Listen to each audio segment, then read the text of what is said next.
Hello guys, I'm மருண்.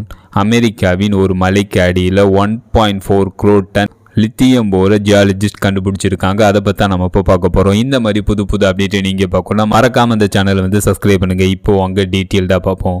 அமெரிக்காவின் north கரோலினாவில் Kings மலைக்கு அடியில் 1.4 crore டன் லித்தியம் போரை ஜியாலஜிஸ்ட் கண்டுபிடிச்சிருக்காங்க. லித்தியம் போர் மூலம் எலக்ட்ரிக்கல் வெஹிக்கிளுக்கு தேவையான பேட்டரிஸ், மொபைலுக்கு தேவையான பேட்டரிஸ், லேப்டாப்புக்கு தேவையான பேட்டரிஸ் போன்றவையெல்லாம் மேனுஃபேக்சர் பண்ண முடியும். அண்டர் கிரவுண்ட் மைன் மூலம் இந்த கிங்ஸ் மலைக்கு அடியில் இருக்கக்கூடிய லித்தியம் போரை தனியாக பிரித்தெடுக்கும் முயற்சி முழு வீச்சில் தயாராகி வருது. இதற்கு யூஎஸ் டிபார்ட்மெண்ட் ஆஃப் எனர்ஜி மற்றும் டிஃபென்ஸ் நேரடியா டைரக்டா இன்வெஸ்ட் பண்ணியிருக்காங்க. இது வெறும் மைன் மட்டும் அல்ல, இது அதிநவீன டெக்னாலஜி ஹப்.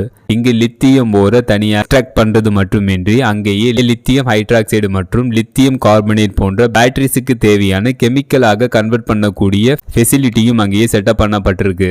கிங்ஸ் மலைக்கு அடியில் இருக்கக்கூடிய 1.4 crore டன் லித்தியம் போர் அமெரிக்காவின் கிரீன் எனர்ஜிக்கு ஒரு பெரிய ஸ்ட்ரென்த்தா இருக்கும் அப்படின்ட்டு ஜியாலஜிஸ்ட் தெரிவிச்சிருக்காங்க. ஃபைனலாக இந்த வீடியோ எப்படி இருந்துச்சுன்னு கமெண்ட் பண்ணுங்க. See you.